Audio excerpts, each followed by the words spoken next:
বাইরে থেকে প্রচুর টাকা পয়সা আসে আমাদের এখানে, এসে আমাদের মুসলমানদের মধ্যে বিভিন্ন গ্রুপিং করার জন্য তারা বিভিন্ন মত, ওই যে ড্রপ কতগুলা ঢালে না, ড্রপ ড্রপ ড্রপ ড্রপ করে বিভিন্ন মতের সৃষ্টি, সবকিছু আমার নবীকে ঘিরে।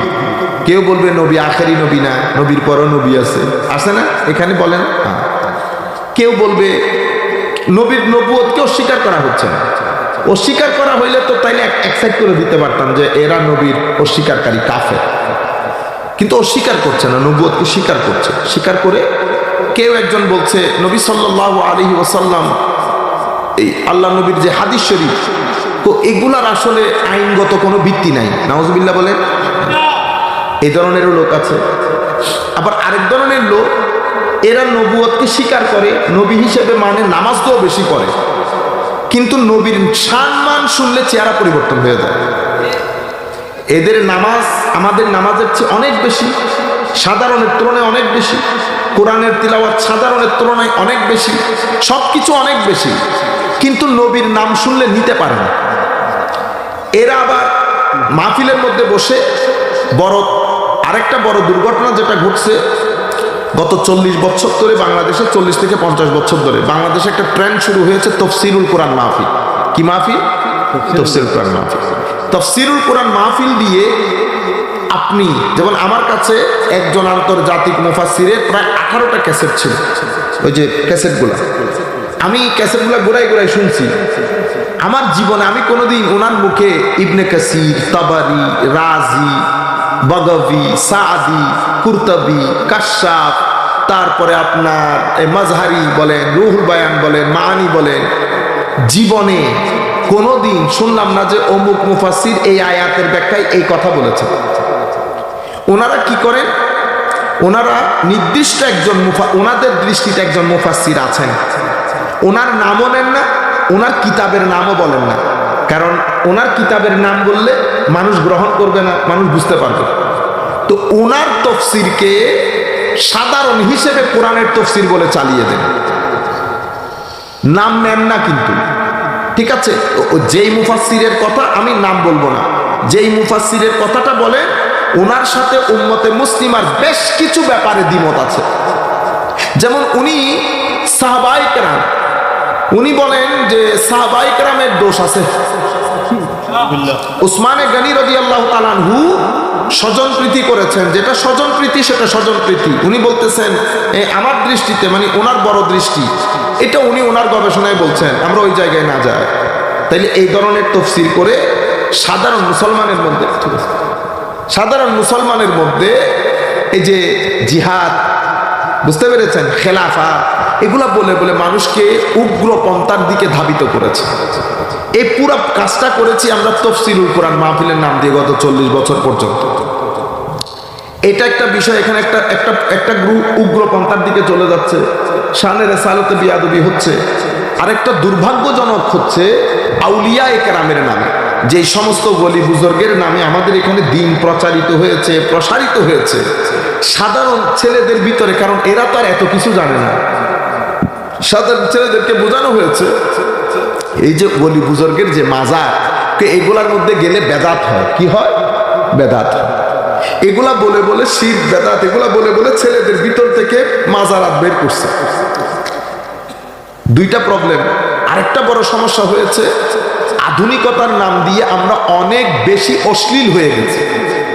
আমাদের ছেলেদের যে নাটক, ড্রামা, সিনেমা, এগুলার কথা বার্তা সব দিক থেকে অসম্ভব বেহায়াপনা, যেটাকে বলে এক কথায়। তাইলে আপনি চতুর্মুখী হামলার শিকার না। একদিকে আপনার আখলাক হুমকির সম্মুখীন, একদিকে আপনার আকীদা হুমকির সম্মুখীন, মানে কলমার মধ্যে লা ইলাহা ইল্লাল্লাহ মুহাম্মাদুর রাসূলুল্লাহ, দুইটাই হুমকির সম্মুখীন। আধুনিকতা, জ্ঞান বিজ্ঞান এসে আপনাকে বোঝাচ্ছে যে আল্লাহর কোনো দরকার নাই, বস আমরা কোনো রকম টাকা ইনকাম করো, খাও ভালো করো, নামাজ দোয়ার দরকার নাই। আরেক দল মুহাম্মদ রাসূলুল্লাহ সাল্লাল্লাহু আলাইহি ইসলামের উপর, মানে আল্লাহ রসুলের শান মান অস্বীকার করতেছে না, কিন্তু আল্লাহ রসুলের শান মানকে ইগনোর করে, আন্ডার এস্টিমেট করে, বেয়াদবি করে। এই ধরনের একটা চতুর্মুখী ইয়া। আমি এখন এই পুরো প্রসেসটা আমার নবী সাল্লাল্লাহু আলাইহি ওয়াসাল্লাম হাদিসে পাকের মধ্যে কি বলেছে এই আলোকে আপনাদেরকে দুই একটা কথা শোনা। আমার নবী সাল্লাল্লাহু আলাইহি ওয়াসাল্লাম ইরশাদ করেছেন, শেষ জমানায় কিছু দায়ী বের হবে, দায়ী। সেই দায়ীগুলা আল্লাহ রসুলের নাম দিয়ে মানুষকে কোথায় ডাকবে? জাহান্নামের দিকে। সাতাকুনু দুআ ইলা আবওয়াবে জাহান্নাম। কিছু দায়ী বের হয়ে তারা মানুষকে জাহান্নামের পথে আহ্বান করবে। ডাক কিন্তু জাহান্নামের দিকে দেবে না, কোরআন হাদিসের কথাই বলবে, কিন্তু সে মানুষদেরকে জাহান্নামের দিকে নিয়ে যাবে। যারা তাদের ডাকে সাড়া দেবে তারাও জাহান্নামে নিক্ষিপ্ত হবে। কঠিন কথা না? আমার নবী সাল্লাল্লাহু আলাইহি ওয়াসাল্লাম আমাদেরকে আবার বাঁচিয়েও গেছে। আমার নবীকে যখন জিজ্ঞেস করা হয়েছে, ইয়া রাসূলুল্লাহ তাহলে বাঁচবো কেমনে, তখন আমাদের জন্য গাইডলাইন কি হবে? আমার নবী বলেছেন, ফালজাম জামাআতুল মুসলিমিন, মুসলমানদের মধ্যে যেটা সংখ্যা গরিষ্ঠ, বেশি মুসলমানদের ইমাম, সংখ্যা গরিষ্ঠ মত, সেটাকে গ্রহণ করবা, সেটার সাথে থাকবে। আপনারা বুঝতে পেরেছেন? তখন উনি বলছেন, ইয়া রাসূলুল্লাহ যদি বুঝতে না পারি কারা বেশি কারা কম, আমার নবী বলছেন কারোর সাথে যাইতে হবে না, ঘরের মধ্যে থাকবা, গাছের শিকড় খেয়ে যদি জীবন যাপন করতে হয় জীবন যাপন করো। অন্য রিওয়ায়াতের মধ্যে এসছে, ঘরে থাকো, নিজের গুনার জন্য কান্না করো, কারোর সাথে যুক্ত হইতে হবে না। আচ্ছা, এরপরে দেখেন আমার নবী অন্য হাদিসের মধ্যে ইরশাদ করেছেন, পরিস্থিতি এত জটিল আকার ধারণ করবে, মসজিদ ভর্তি মুসল্লি হবে, কোনো মুমিন থাকবে না।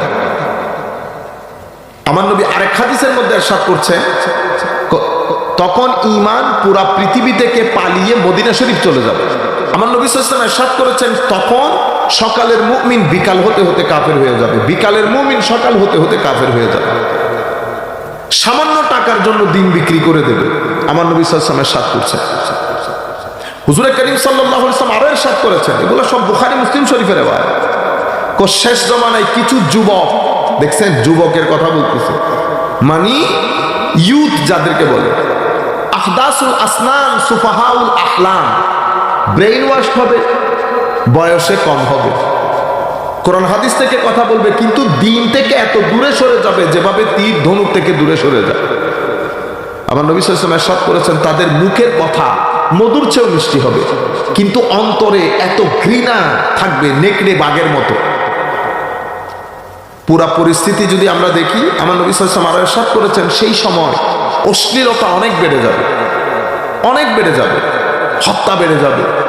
আমার নবী সাল্লাল্লাহু আলাইহি ওয়াসাল্লাম ইরশাদ করেছেন, তিনটা জিনিসটা এমন ভাবে নাই হয়ে যাবে জমিনের মধ্যে, আর খুঁজেও পাওয়া যাবে না। কোন তিনটা জিনিস? আমার নবী ইরশাদ করেছেন, ইখলাস, একনিষ্ঠতা। এই যে আমি এতক্ষণ পর্যন্ত আপনাদেরকে নিয়তার একনিষ্ঠতার কথা বলছি, আর নবী সাল্লাল্লাহু আলাইহি ওয়াসাল্লাম ইরশাদ করছেন, আল্লাহর জন্য কাউকে ভালোবাসা, আল্লাহর জন্য কাউকে ঘৃণা করা, এটা জমিন থেকে একেবারে উঠে যাবে, ধুয়ে মুছে। মানুষ লাখ কাজ করবে, কোনো একনিষ্ঠতা, কোনো নিয়ত থাকবে না, যেটা বর্তমান যুগে হচ্ছে।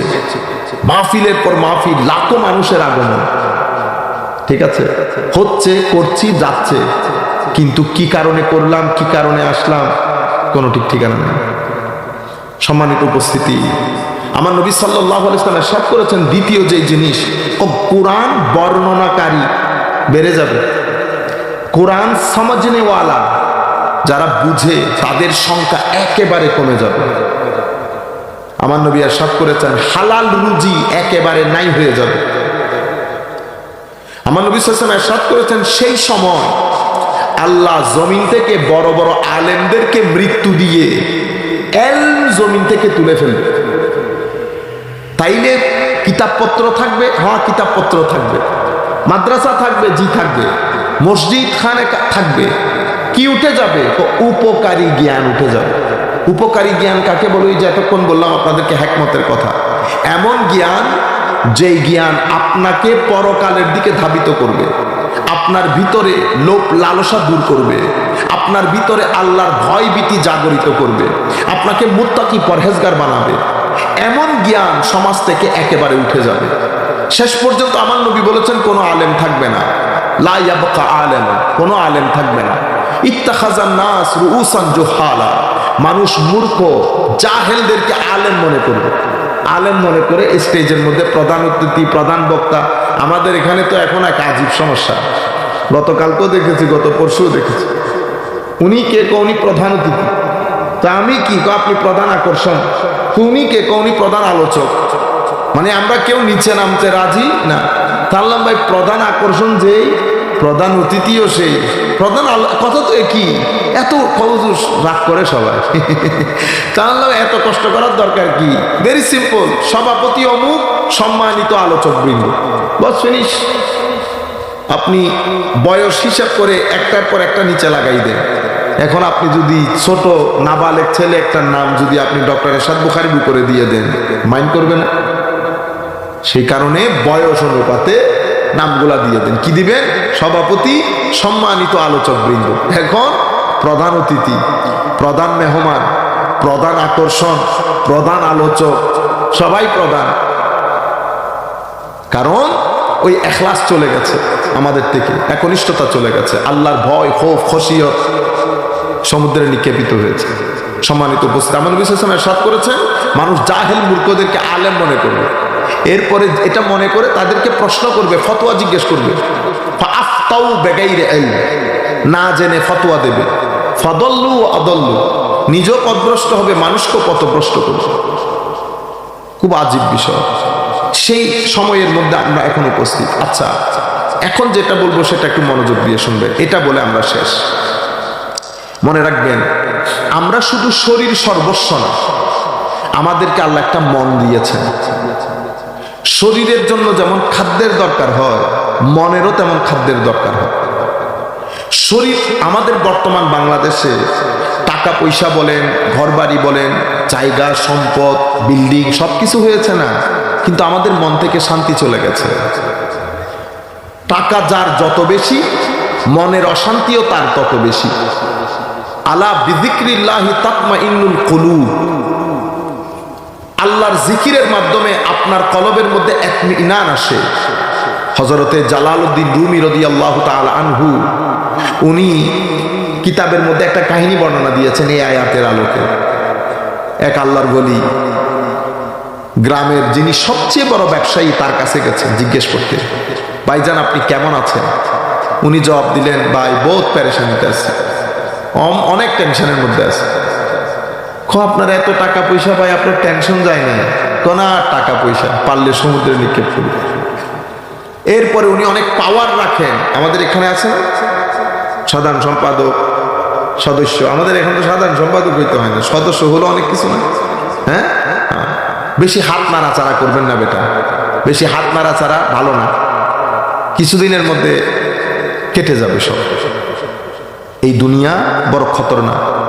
এখানে আপনি যা বলবেন সেটা যদি ভালো হয়, আপনার জন্য আনন্দ বয়ে আনে, আর সেটা যদি মানুষকে কষ্ট দেয়, তাইলে কবরের আগে এখানে অনেক সহ্য করতে হবে, পারবেন না আপনি এফোর্ড করতে। সুতরাং মানুষকে অত্যাচার করা, গালি দেওয়া, ধাক্কা দেওয়া, মুখে থাপ্পড় দেওয়া, তু ম্যামে করা, গালি দেওয়া, এগুলা করবেন না। এগুলা করবেন কবরে যাওয়ার আগে, এখানে হিসাব নিকাশ সব চুকাই যাইতে হবে। বুঝতে পেরেছে? আমার নবী হাদিসে পাকের মধ্যে ইরশাদ করেছেন, আর জুলুমু জুলুমাত, একটা করবেন জুলুম, 14 ধরনের ঘটনা এখানে আপনাকে সহ্য করতে হবে। সুতরাং বড়ই সাবধান, বড়ই সাবধান। তো এক বড় পাওয়ারফুল মানুষের জিজ্ঞেস করছে, ভাই কেমন আছেন? আর বলিয়েন না, শান্তি নেই। ভাইজান আপনি খেলাফতের মানে সরকারের এত বড় পোস্টে আছেন, আর পোস্ট পারলে কালকে পালায়। এভাবে উনি বেশ কিছু লোকের সাক্ষাৎকার নিচে রাতে এসে আল্লাহর দরবার। আসার সময় এক দরবেশ, ফকির বলি না, ফকির বসে, আসসালামু আলাইকুম হুজুর, কেমন আছেন? আলহামদুলিল্লাহ রাব্বিল আলামিন, ভালো আছে। খুব ভালো আছে? ঘর বাড়ি আছে? না, এই তো এখানে থাকি। ঘর বাড়ি নাই, মনে টেনশন হয় না? ঘর বাড়ি নাই কে বললো? এত বড় দুনিয়া, উপরে এত বড় আসমান, ঘর বাড়ি নজরে আসে না আপনার? না, ঘর বাড়ি না থাকলে মন খারাপ হওয়ার কথা না। শুকর করেন যে আল্লাহ দুনিয়া থেকে বের করে দেয় না, শুকর করেন যে আল্লাহ দুনিয়া থেকে বের করে দেন। মাঝে মধ্যে চিন্তা করি, যেই পরিমাণ গুনাহ আমরা করি, কোনোদিন যদি আল্লাহ বলতো যা বাইরে, আমরা বের করে দেই না মানুষকে। হায় হায়। তখন বলতেছেন খাওয়া দাওয়া করছেন? গতকাল সকালে করছিলাম। আজকে করেন নাই? এখনো তো করি নাই। খারাপ লাগে না? কেন খারাপ লাগবে? না এই যে খাওয়া দাওয়া করেন নাই, মালিক চাই নাই, করি নাই, যখন চাইবে তখন করব। তখন উনি ঘরে এসে নামাজে বসে আল্লাহর দরবারে হাত তুলে বলতেছেন, আল্লাহ তুই ঠিকই বলেছিস, আলা বিযিকরিল্লাহি তাতমাইন্নুল কুলুব, জিক্রি ইলাহি বাদে অন্তরে শান্তি আসে না। আমি আপনাদেরকে বিনয়ের সাথে বলবো, মনে রাখবেন ব্যাংকের মধ্যে যদি 10 কোটি টাকাও রাখেন, এটা আপনার মনে কখনো শান্তি আনবে না। কোটি টাকা দিয়ে জিনিস কিনবেন, পেটে যাবে খাওয়া, পেটের খাদ্য দিয়ে কখনো মনের শান্তি আসে না। মনের শান্তি আলাদা, এটা আল্লাহ আলাদা করে রেখেছে। মনের খাদ্য আলাদা, মনের শান্তি আলাদা। পৃথিবীতে পেটের খাদ্য দিয়ে যদি শান্তি পাওয়া যেত, তো আমেরিকা ইংল্যান্ডের লোকের শান্তির কোনো অভাব থাকতো না। কিন্তু পৃথিবীতে সবচেয়ে বেশি কষ্টে আছে তারা, সবচেয়ে বেশি তারা। আমাদের দেশেও যাদের টাকা পয়সা বেশি, কষ্ট তাদের বেশি। আপনারা বুঝেন, আপনারা মনে করেন যে বোধহয় এরা অনেক শান্তিতে আছে, ঘটনা কিন্তু সেরকম না। ঘটনা সেরকম, এই পৃথিবীতে যখনই আপনি যার সাথে মিশবেন, তখন আপনি বলতে বাধ্য হবেন যে मैंने सोचा मेरे गम सबसे ज्यादा, আমি মনে করেছি আমার দুঃখ সবচেয়ে বেশি। जब देखा तेरा गम तो देखा मेरा गम सबसे कम, যখন দেখেছি তোমার দুঃখ, তখন দেখলাম আমার দুঃখ সবচেয়ে কম, আমার দুঃখ সবচেয়ে কম। আমি আপনাদেরকে বলছি, সামনের পরিস্থিতি আরো খতরনাক হবে। আমাদের এখানে এখন যেই পর্যায়ে আত্মহত্যা বেড়ে যাচ্ছে, বিবাহ বিচ্ছেদ বেড়ে যাচ্ছে, ক্রাইম বেড়ে যাচ্ছে, মদ্যপান বেড়ে যাচ্ছে, ড্রাগ ডিলিং বেড়ে যাচ্ছে, রাস্তাঘাটে যে আমাদের ছেলেপুলেরা, ছোট ছোট বাচ্চারা, এই যে মারামারি, দাঙ্গা হাঙ্গামা, হ্যাঁ, গ্যাং বলেন না, গ্যাং কালচার বেড়ে যাচ্ছে। এই যে আমাদের এখানে হত্যার, এই যে ছেলে বাবাকে হত্যা করে ফেলতেছে, বাবাকে টুকরো করে ফেলতেছে। এই যে শিক্ষিত ছেলে বলতেছেন এরা মা বাবাকে আশ্রয় কেন্দ্রে দিয়ে আসতেছে।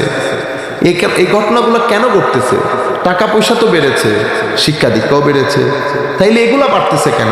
এগুলা বাড়তেছে কারণ আপনি মানসিকভাবে, আমরা মানসিকভাবে অসুস্থ হয়ে যাচ্ছে।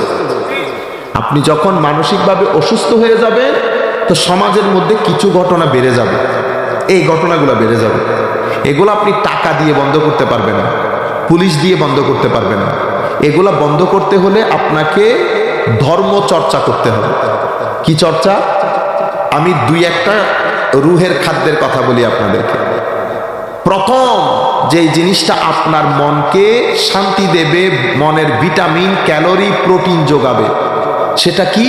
সেটা জিক্রে ইলাহি। জিক্রে ইলাহি মানে শুধু আল্লাহ আল্লাহ করা না। জিক্রে ইলাহি মানে হচ্ছে আল্লাহ যে আপনাকে পাঠিয়েছে এখানে, আপনার সামনে যে এই যে এটা দুনিয়া, এটা আখেরা। আমরা সবাই মিলে একটু চিন্তা করি, আমরা কি করি? এটা দুনিয়া 70 বছর, এটা আখেরাত 1000 বছরের ঊর্ধ্বে, আল্লাহ পাক জানে কতটুকু। এখন আপনি বলেন তো দেখি, সকাল থেকে ঘুমানো পর্যন্ত আপনি কয়টা কাজ দুনিয়ার জন্য করেন আর কয়টা কাজ আখেরাতের জন্য করেন? দেখবেন সব কাজ দুনিয়ামুখী, আখেরাতের কোনো কাজ নাই।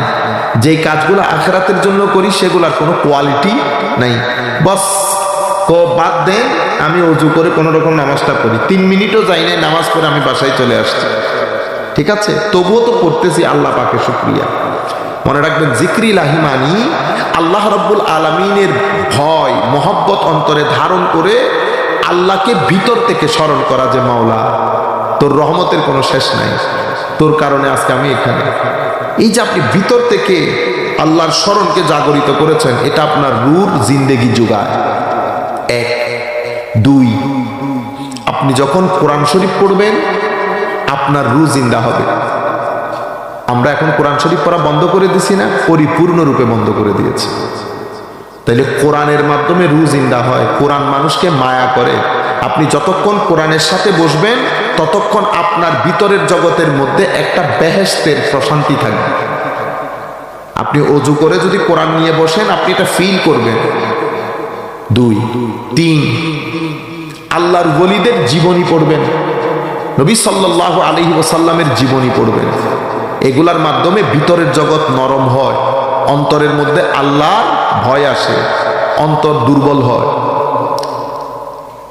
এমন একটা একটা কাজ, যে কাজের মাধ্যমে 3 ভিটামিন একসাথে ভিতরে ঢুকবে। সেটা কি? সেটা হচ্ছে মানুষকে সাহায্য করা।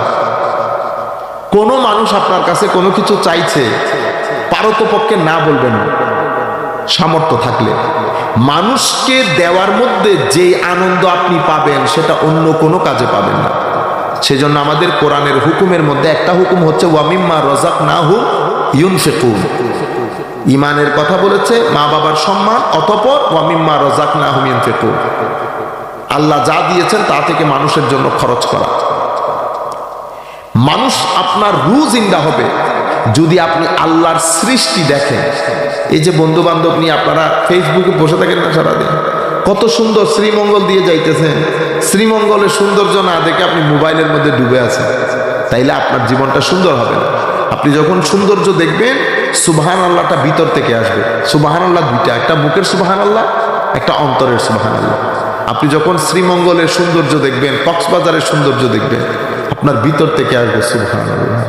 এই সুবহান আল্লাহ আপনার ভিতরের জগৎকে আলোড়িত করবে, ভিতরের জগৎকে জিন্দা করবে। আপনার মৃত্যু নিয়ে মেডিটেট করবেন, মৃত্যু নিয়ে, আপনার জীবন নিয়ে, আপনার পিছনে যারা দুনিয়া থেকে চলে গেছে তাদেরকে নিয়ে। যখন আপনি গভীর চিন্তা করবেন, এগুলো আপনার ভিতরের জগৎকে নরম করবে, ভিতরের জগৎকে খাদ্য যোগাবে। অতিরিক্ত দরুদ শরীফ পড়বেন, খাদ্য যোগাবে। যখন আপনি দেখবেন আপনার খুব খারাপ লাগতেছে, অজু করে ফেলবেন, অজুর মাধ্যমে রূহ জিন্দা হয়। এখন আপনি যদি জুলুম করেন, ধরেন কারো উপর জুলুম করেছেন, কাউকে ধাক্কা দিয়েছেন, কাউকে থাপ্পড় দিয়েছেন, কারো গায়ে হাত তুলেছেন, মনে রাখবেন আপনি আপনার রূহকে কোনোভাবে শান্ত করতে পারবেন না যতক্ষণ সেই ব্যক্তি মাফ করে না দেয়। এই জন্য জালেম যারা, যাদের সিগনেচারে, যাদের কথাবার্তায় মানুষ কষ্ট পেয়েছে, প্রত্যেক ব্যক্তি কবরে যাওয়ার আগে তাদের শেষ পরিণাম অসম্ভব খারাপ হয়, কাত হয়ে থাকে, চিত হয়ে থাকে। কেন? কারণ আমার আল্লাহ গুনাহ মাফ করে দেন। আপনি যদি গুনার ক্ষমা চান, মাফ করে দেন, যত গুনাই হোক আমার আল্লাহ ক্ষমা করে দেন। কিন্তু আমার আল্লাহ জুলুম মাফ করেন না। লা ইয়াতরুকুহুল্লাহু শাইআ, এক বিন্দু পরিমাণ ছাড় দেন না। হারাম কখনো পেটের ভিতরে কখনো হারাম দেবেন না। জুলুম যেমন আপনার অন্তরকে অনেক বেশি অস্থির করে তোলে, ঠিক সেভাবে পেটে যদি হারাম দেন, আপনার রূহ একেবারে অশান্ত হয়ে যাবে। আপনার বাবা দুনিয়া থেকে চলে গেছে, সম্পদ রয়ে গেছে, আপনি কিছুদিনের ভিতরে সম্পদ বন্টন করে আপনার বোনের সম্পদ বোনকে দিয়ে দেন। আপনি আজকে কালকে ইনিয়ে বিনিয়ে দিব আর কি, যাবো আর কি করতে করতে বছরের পর বছর ফেলে দেবেন। আপনি মনে করতেছেন আপনি ভোগ করবেন, ভোগ বেটা আপনার ভিতরের জগৎ অশান্ত হয়ে যাবে, পাগল হয়ে যাবে না। এই কারণে এই পাপগুলা যত বেড়ে যাবে, আপনার জীবনে পাপ যত বাড়বে, আপনার জীবনে অস্থিরতাও তত বাড়বে। পাপ যত কমবে, অস্থিরতাও কমবে। আমাদের এখানে আপনার যদি পাপ বেড়ে যায়, আপনার হায়াত কমে যাবে। এটা আমার নবী সাল্লাল্লাহু আলাইহি ওয়াসাল্লাম হাদিসে পাকের মধ্যে ইরশাদ করেছে। এখন বুঝেছি আমার নবী হাদিসে এই কথা কেন বলেছে। গুনাহ বাড়লে হায়াত কমে যায়, কেন বলেছে? কারণ গুনাহ বাড়লে টেনশন বাড়ে, মানসিক অস্থিরতা বাড়ে। মানসিক অস্থিরতা বাড়লে আপনার হার্ট অ্যাটাক, হঠাৎ করে মরে যাওয়া, আল মৌতুল ফুজাআত, যেটাকে হার্ট অ্যাটাক বলে, এগুলা বেড়ে যাবে। এখন আপনি নিজের সিদ্ধান্ত নিতে হবে আপনি কি করবেন, এটা একটা বিষয়। আরেকটা বিষয় হচ্ছে অশ্লীলতা। আমি যখন অশ্লীল হব, আমার ভিতরে দুঃখ, মারামারি লেগেই থাকবে, আমি এখান থেকে নাজাত পাবো না কোনোদিন। আরেকটা জিনিস মাথায় রাখবেন যে আপনি যদি চান, ধরেন আমি এখনো বিয়ে করি নাই, আমাদের সামনে ভবিষ্যৎ রয়ে গেছে অনেক। আপনি যদি ভালো একজন জীবন সঙ্গী চান, তো অবশ্যই আপনাকে ভালো হতে হবে। এটা একটা কমন জিনিস। আমরা আমাদের ছেলেদেরকে বলি না যে হ্যাঁ ভালো ব্যবহার করবে মানুষের সাথে, বাবারা বলেন ভালো ব্যবহার করবে মানুষের সাথে, সালাম দেও না তুমি দুষ্ট হয়ে গেছে। মনে রাখবেন, আপনি যদি বলতে বলতে মুখে ফানাও তুলেন, আপনার কথা আপনার সন্তানের উপর কোনো প্রতিক্রিয়া করবে না। কিসে প্রতিক্রিয়া করবে? আপনার জীবনধারা, যেটা আপনি, সেটা আপনার ছেলের কাছে ট্রান্সফার হবে। আপনি মুখে যেটাই বলেন না কেন, মুখের কথা আপনার ছেলের কাছে যাবে না। এটাকে আমরা বলি সুহবা, সঙ্গ দোষে লোহা ভাসে। একটা লোহা ভারী জিনিস না, 2 টাকার লাকড়ির উপর চড়ে লোহার পানিতে ঢুকতে পারে না। সে ভুলে যায় সে যে লোহা, ডুবে যাওয়া যে তার ধর্ম, সে ধর্মকর্ম পর্যন্ত ভুলে গেছে। কিসের কারণে? সোহবতের কারণে, সঙ্গের কারণে। সেই জন্য আমি যদি চাই যে আমার স্ত্রী ভালো হোক, আমাকে ভালো হতে হবে। আমি যদি চাই আমার সন্তান ভালো হোক, তাহলে আমাকে ভালো হতে হবে। মনে রাখবেন, আল্লাহর নিজাম, আল্লাহর দুনিয়ার, আল্লাহর সুন্নত সিস্টেম আছে। আল্লাহর সিস্টেম, আল খবিসুন আলিল খবিসা, খবিসের জন্য খবিস রেখেছেন আল্লাহ। আমি যদি খবিস হই, আমার জন্য খবিসা। কখনো এটা হতে পারে না যে আমি ভালো কিন্তু আমার জন্য মন্দ, অথবা আমি মন্দ আমার জন্য ভালো, ইল্লা মাশাআল্লাহ। মাঝে মধ্যে মাওলাই করিম আল্লাহর সিস্টেমের জন্য আরো এক্সেপশনাল ঘটনাও ঘটে, কিন্তু গ্রামাটিক্যাল হচ্ছে এই ঘটনাটা। আমি আপনাদেরকে যেটা অনুরোধ করব সেটা হচ্ছে, আমরা সবাই মিলে যদি এই বিষয়গুলো খেয়াল না করি, পরিস্থিতি তো খারাপ হয়ে যাচ্ছে দিনের দিন, অনেক বেশি খারাপ। আত্মহত্যার রেট বেড়ে যাচ্ছে, ডিভোর্স রেট বেড়ে যাচ্ছে। এই সামগ্রিক বিষয়গুলো আমাদেরকে মাথায় রাখতে হবে, যেন আমরা আমাদেরকে এবং আমাদের পরবর্তী প্রজন্মকে এগুলা থেকে রক্ষা করতে পারি। এটা একটা বিষয়। আখেরি কথা যেটা বলবো সেটা হচ্ছে, একটা জিনিস মাথায় রাখবেন, আমলের মধ্যে যদি আপনার ঘাটতি থাকে,